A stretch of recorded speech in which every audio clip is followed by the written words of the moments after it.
Hello everyone. We are going to go over what is a digital citizen. I found this lesson from In Control, like the website that Professor Mulhauser taught us.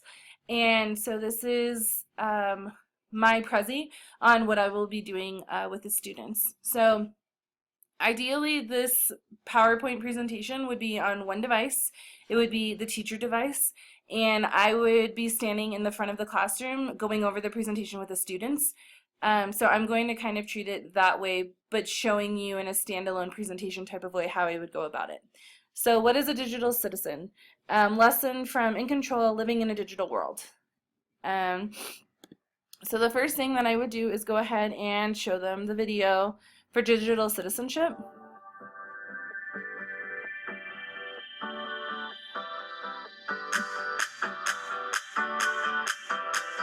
458 minutes. Did you know that's how much time you spend using media each day? 7 hours and 38 minutes.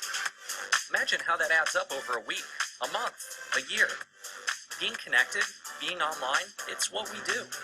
We're all digital citizens, but what does that mean? Is it like being a citizen of a country or state? Are there internet police that'll track us down for breaking a law? Are there even any laws to break? The answer is both yes and no.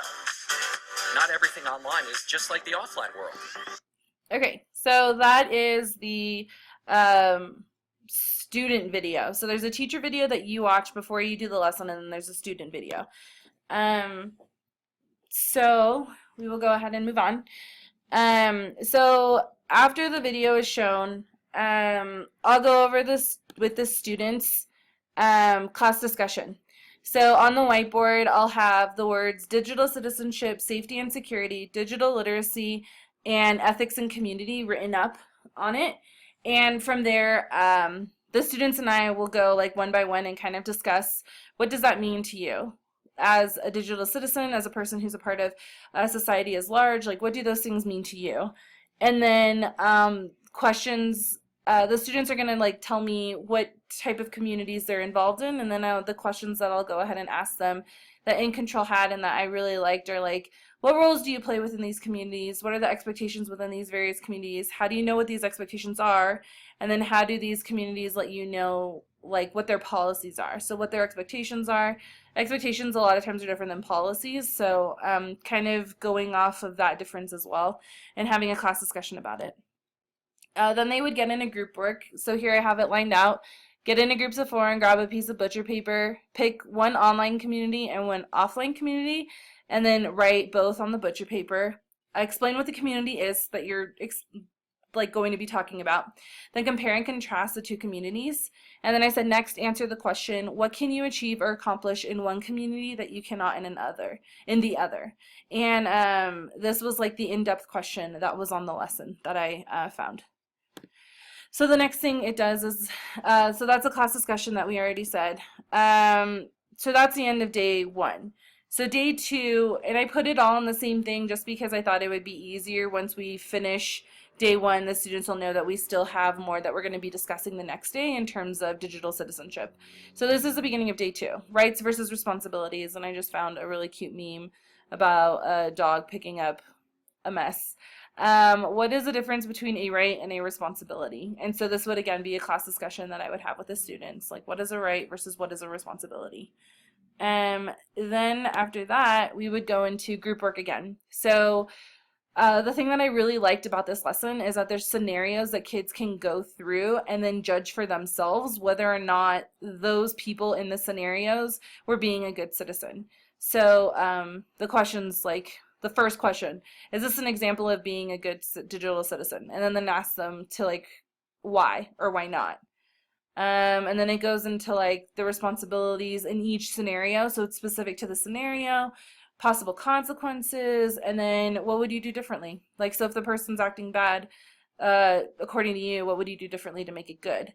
The thing that I really like about these as well is that they're open-ended, and so it can either be bad or good depending on how the students look at it. So I can play devil's advocate a little bit, or another student can, and be like, well, actually, I think it's this way. And we can have a good discussion about it. So that is their group work. And they would be doing this for most of the day, and then they have an exit slip, and it's just something simple like before you leave class, you need to list 2 things that you've learned today, just so I'm seeing what's sticking out to the kids, like what are they remembering from what I'm teaching. So the next day, I'm going to have them go over in class what WordPress is. It's a blogging site, and then how they can create a WordPress and how they can follow everybody in the class, because throughout the year we're going to be doing blogging, and so they need to be able to do this. So this is a video that I made on how to sign up for WordPress, how to make up your email address to use your student email. I won't show you because if anybody's done WordPress, you kind of know exactly what it is, but it's just showing the kids, because I feel like a lot of time they go on that stuff and they don't want to do something wrong. I really wanted them to use their student email address, and so that's why I did this as well.